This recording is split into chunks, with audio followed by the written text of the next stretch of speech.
Chapter 12. Dark Eyes Look Into Mine. My adventure had done nothing to relieve the feeling of unreality, which held me enthralled. Grasping the struggling bird firmly by the body, and having the long white tail fluttering a yard or so behind me, I returned to where the taxi waited. "Open the door," I said to the man who greeted me with such a stare of amazement that I laughed outright, though my mirth was but hollow. He jumped into the road and did as I directed. Making sure that both windows were closed, I thrust the Peacock into the cab and shut the door upon it. "For God's sake, sir," began the driver. "It has probably escaped from some collector's place on the riverside," I explained, "but one never knows. See that it does not escape again, and if at the end of an hour, as arranged, you do not hear from me, take it back with you to the river police station." "Right you are, sir," said the man, remounting his seat. "It's the first time I ever saw a peacock in Limehouse." It was the first time I had seen one, and the incident struck me as being more than odd.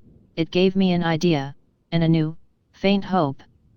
I returned to the head of the steps, at the foot of which I had met with this singular experience, and gazed up at the dark building beneath which they led. 3 windows were visible, but they were broken and neglected.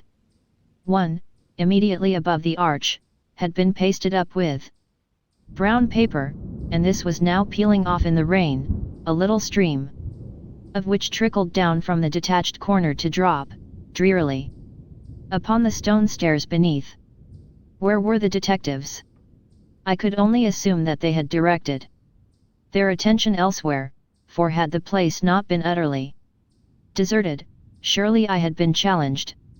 In pursuit of my new idea, I again descended the steps. The persuasion, shortly to be verified, that I was close upon the secret hold of the Chinaman, grew stronger, unaccountably. I had descended some 8 steps, and was at the darkest part of the archway or tunnel, when confirmation of my theories came to me. A noose settled accurately upon my shoulders, was snatched tight about my throat, and with a feeling of insupportable agony at the base of my skull, and a sudden supreme knowledge that I was being strangled, hanged, I lost consciousness. How long I remained unconscious, I was unable to determine at the time, but I learned later that it was for no more than half an hour. At any rate, recovery was slow. The first sensation to return to me was a sort of repetition of the asphyxia. The blood seemed to be forcing itself into my eyes. I choked. I felt that my end was come. And, raising my hands to my throat, I found it to be swollen and inflamed.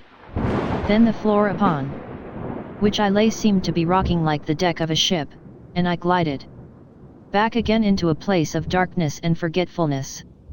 My second awakening was heralded by a returning sense of smell, for I became conscious of a faint, exquisite perfume. It brought me to my senses as nothing else could have done, and I sat upright with a hoarse cry. I could have distinguished that perfume amid 1,000 others, could have marked it apart from the rest in a scent bazaar.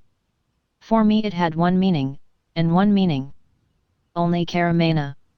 She was near to me, or had been near to me. And in the first moments of my awakening I groped about in the darkness, blindly seeking her. Then my swollen throat and throbbing head, together with my utter inability to move my neck even slightly, reminded me of the facts as they were. I knew in that bitter moment that Karamena was no longer my friend, but, for all her beauty and charm, was the most heartless, the most fiendish creature in the service of Dr. Fu Manchu. I groaned aloud in my despair and misery. Something stirred near to me in the room, and set my nerves creeping. With a new apprehension, I became fully alive to the possibilities of the darkness. To my certain knowledge, Dr. Fu Manchu at this time had been in England for fully 3 months, which meant that by now he must be equipped with all the instruments of destruction, animate and inanimate, which dread experience had taught me to associate with him. Now, as I crouched there in that dark apartment, listening for a repetition of the sound, I scarcely dared to conjecture what might have occasioned it, but my imagination peopled the place with reptiles, which writhed upon the floor, with tarantulas and other deadly insects, which crept upon the walls, which might drop upon me from the ceiling at any moment. Then, since nothing stirred about me, I ventured to move, turning my shoulders, for I was unable to move my aching head, and I looked in the direction from which a faint, very faint, light proceeded. A regular tapping sound now began to attract my attention, and, having turned about, I perceived that behind me was a broken window, in places patched with brown paper. The corner of one sheet of paper was detached, and the rain trickled down upon it with a rhythmical sound. In a flash I realized that I lay in the room immediately above the archway, and listening intently, I perceived above the other faint sounds of the night, or thought that I perceived, the hissing of the gas from the extinguished lamp burner. Unsteadily I rose to my feet, but found myself swaying like a drunken man. I reached out for support, stumbling in the direction of the wall. My foot came in contact with something that lay there, and I pitched forward and fell. I anticipated a crash which would put an end to my hopes of escape. But my fall was comparatively noiseless, for I fell upon the body of a man who lay bound up with rope close against the wall. A moment I stayed as I fell, the chest of my fellow captive rising and falling beneath me as he breathed. Knowing that my life depended upon retaining a firm hold upon myself, I succeeded in overcoming the dizziness and nausea which threatened to drown my senses, and, moving back so that I knelt upon the floor, I fumbled in my pocket for the electric lamp which I had placed there. My raincoat had been removed whilst I was unconscious, and with it my pistol, but the lamp was untouched. I took it out, pressed the button, and directed the ray upon the face of the man beside me. It was Nayland Smith. Trussed up and fastened to a ring in the wall he lay, having a cork gag strapped so tightly between his teeth that I wondered how he had escaped suffocation. But although a greyish pallor showed through the tan of his skin, his eyes were feverishly bright, and there, as I knelt beside him, I thanked heaven silently, but fervently. Then, in furious haste, I set to work to remove the gag. It was most ingeniously secured by means of leather straps buckled at the back of his head, but I unfastened these without much difficulty, and he spat out the gag, uttering an exclamation of disgust. "Thank God, old man," he said huskily. "Thank God that you are alive. I saw them drag you in, and I thought, I have been thinking the same about you for more than 24 hours, I said reproachfully. "Why did you start without?" "I did not want you to come, Petrie," he replied. "I had a sort of premonition. You see, it was realized, and instead of being as helpless as I, fate has made you the instrument of my release. Quick! You have a knife? Good." The old, feverish energy was by no means extinguished in him. "Cut the ropes about my wrists and ankles, but don't otherwise disturb them." I set to work eagerly.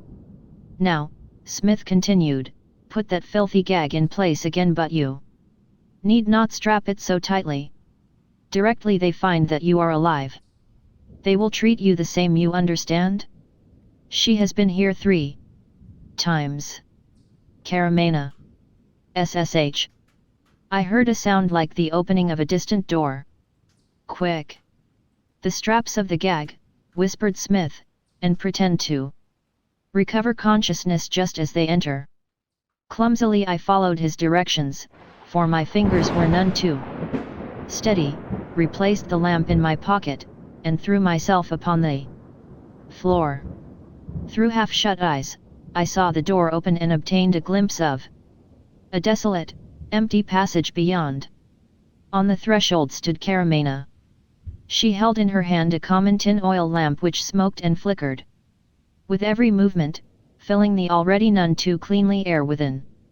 Odor of burning paraffin. She personified the outre, nothing so incongruous as her presence in that place could well be imagined. She was dressed as I remembered once to have seen her 2 years before, in the gauzy silks of the harem. There were pearls glittering like great tears amid the cloud of her wonderful hair. She wore broad gold bangles upon her bare arms, and her fingers were laden with jewelry.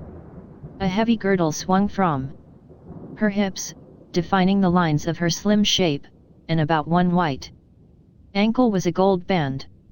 As she appeared in the doorway I almost entirely closed my eyes, but my gaze rested fascinatedly upon the little red slippers which she wore. Again I detected the exquisite, elusive perfume which, like a breath of musk, spoke of the Orient, and, as always, it played havoc with my reason, seeming to intoxicate me as though it were the very essence of her loveliness. But I had a part to play, and throwing out one clenched hand so that my fist struck upon the floor, I uttered a loud groan, and made as if to rise upon my knees.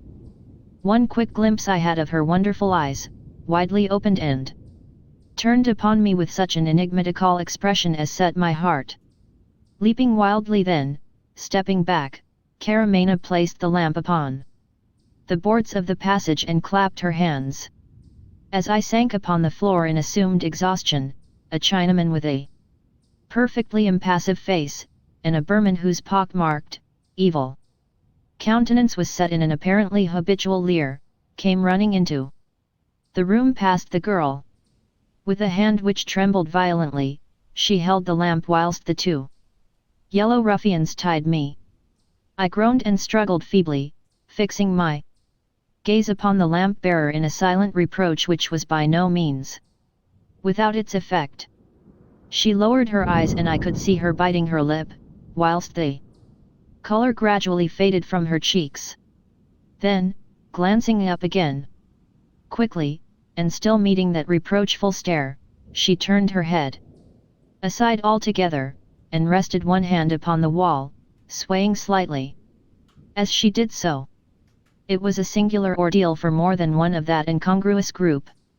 But in order that I may not be charged with hypocrisy or with seeking to hide my own folly, I confess, here, that when again I found myself in darkness, my heart was leaping not because of the success of my strategy, but because of the success of that reproachful glance which I had directed toward the lovely, dark-eyed Karamena, toward the faithless evil Karamena. So much for myself. The door had not been closed 10 seconds, ere Smith again was spitting out the gag, swearing under his breath, and stretching his cramped limbs free from their binding. Within a minute from the time of my trussing, I was a free man again, save that look where I would to right, to left, or inward, to my own conscience 2 dark eyes met mine, enigmatically. "What now?" I whispered. "Let me think," replied Smith. "A false move would destroy us. How long have you been here?" "Since last night." "Is Fu Manchu?" "Fu Manchu is here," replied Smith grimly, "and not only Fu Manchu, but another. Another. A higher than Fu Manchu, apparently. I have an idea of the identity of this person, but no more than an idea. Something unusual is going on, Petrie, otherwise I should have been a dead man 24 hours ago. Something even more important than my death engages Fu Manchu's attention, and this can only be the presence of the mysterious visitor. Your seductive friend, Karamena, is arrayed in her very becoming national costume in his honor, I presume. He stopped abruptly, then added I would give £500 for a glimpse of that visitor's face. Is Burke? God knows what has become of Burke, Petrie. We were both caught napping in the establishment of the amiable Shen Yan, where, amid a very mixed company of poker players, we were losing our money like gentlemen. But Weymouth, Burke and I had both been neatly sandbagged, my dear Petrie, and removed elsewhere, some hours before Weymouth raided the gaming house. Oh! I don't know how they smuggled us away with the police watching the place, but my presence here is sufficient evidence of the fact. Are you armed? No, my pistol was in my raincoat, which is missing. In the dim light from the broken window I could see Smith tugging reflectively at the lobe of his left ear. I am without arms, too, he mused. We might escape from the window. It's a long drop. Ah! I imagined so. If only I had a pistol, or a revolver. What should you do? I should present myself before the important meeting, which, I am assured, is being held somewhere in this building, and tonight would see the end of my struggle with the Fu Manchu group, the end of the